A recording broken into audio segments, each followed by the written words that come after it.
Hey everyone, welcome to Atlas Gaming. Please like and subscribe. I release content every day. Today we're checking out the unexpected quest, the Prologue, which is basically, it's a demo. It's free. This game was released, sorry, the game is not free. The demo is free, but this game was released on Steam November 27th of 2020.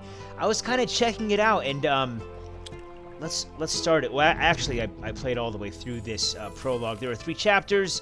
It's a pretty simple point-and-click game, but I like some of the... I guess we'll read this. It was an abnormal storm. We couldn't save the ship.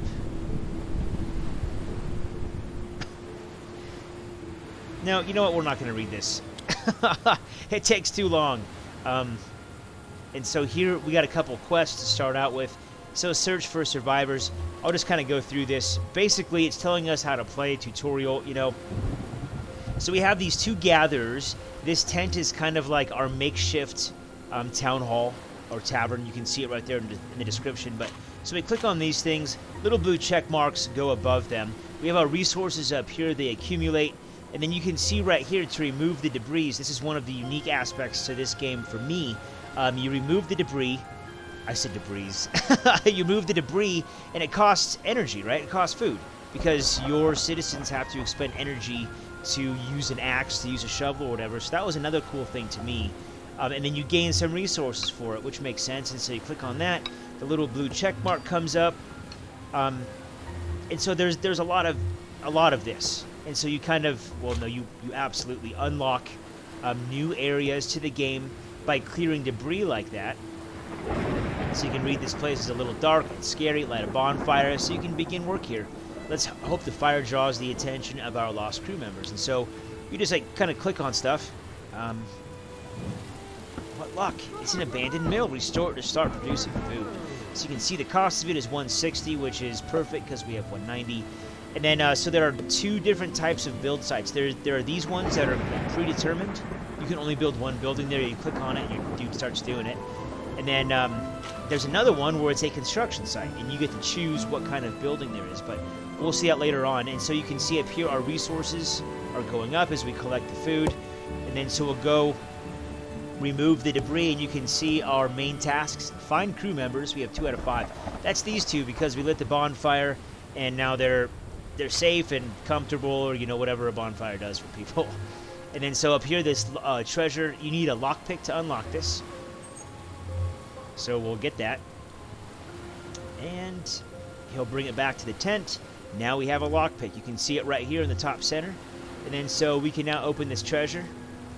And then we need to come clear this debris. And so, yeah.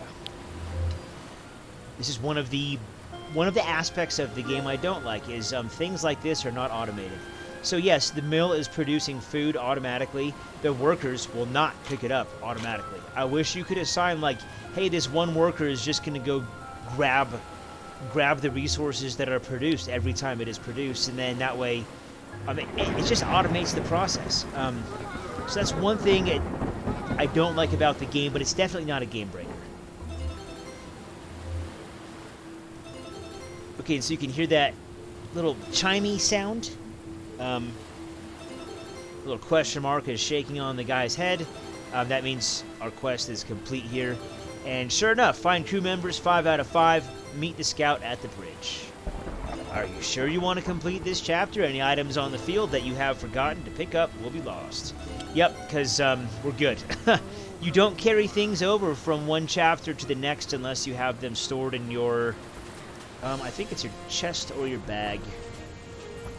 But you'll see, there are like spells and things later on. But basically, we're here, and the story is that we were on a ship. We were gone for years, you know, searching for treasures internationally.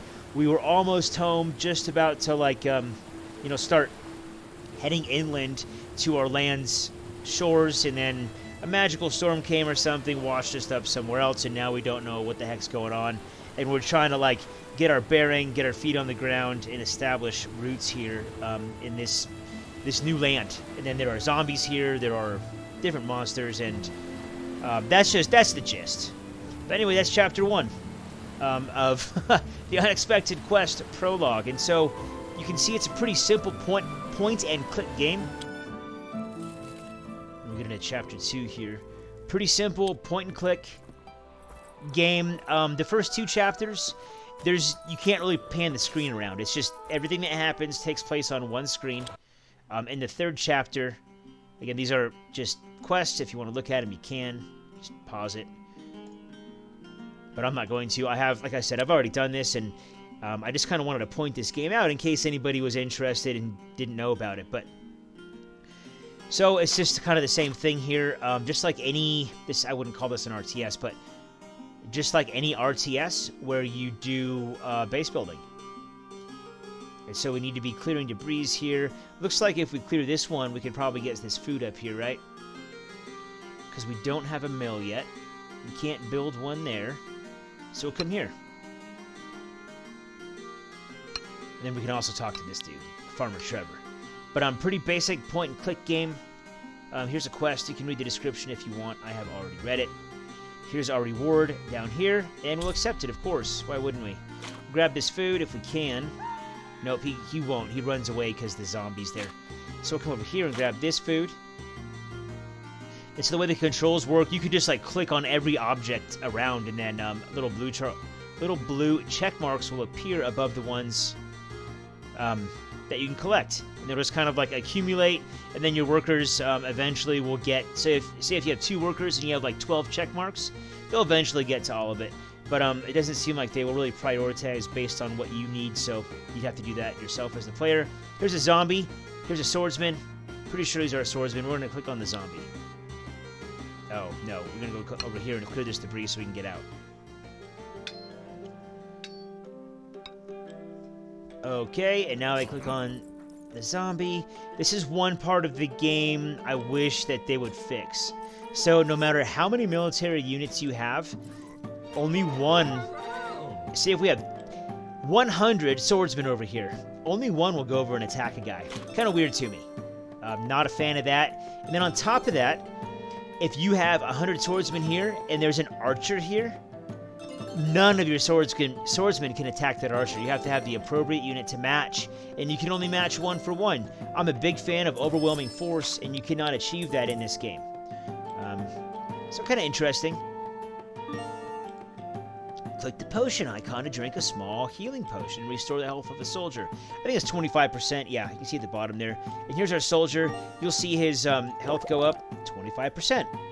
And so we'll come up here. We'll start clearing some debris. Come down here, clear this debris.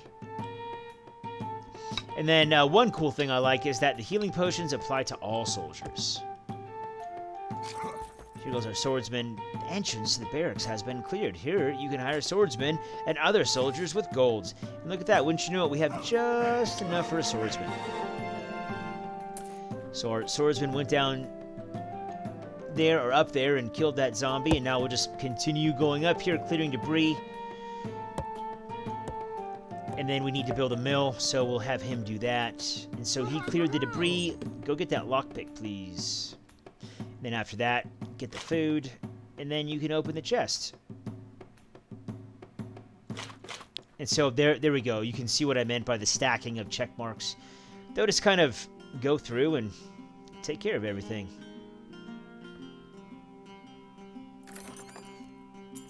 And then we get, it's a treasure chest. It's not just a chest, it's a treasure chest. So our swordsman will just kind of sit here. And the 3rd chapter is really, I guess it's a lot more in depth. This game is pretty simple, like I mentioned, but so depth is relative. But the 3rd chapter is more interesting than these. These are just kind of like tutorial chapters 1 and 2. So we have 2 swordsmen here. We're gonna go take out these zombies. And then, so you can see right here, I'm going to use a healing potion. You can see both of our swordsmen will be healed. Blink. Which I like. It applies to all units. Pretty powerful, though.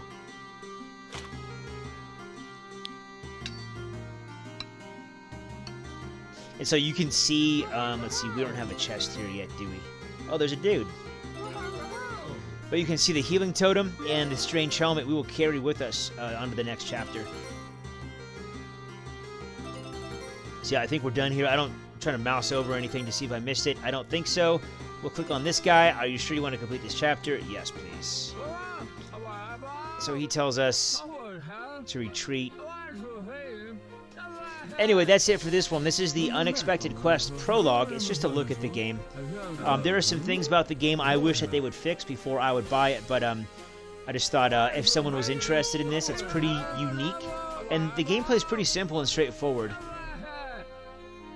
And it probably runs on a garage sale PC. But yeah, thanks for watching Atlas Gaming. I appreciate it. Please like and subscribe. I release content every day. We'll see you in the next one.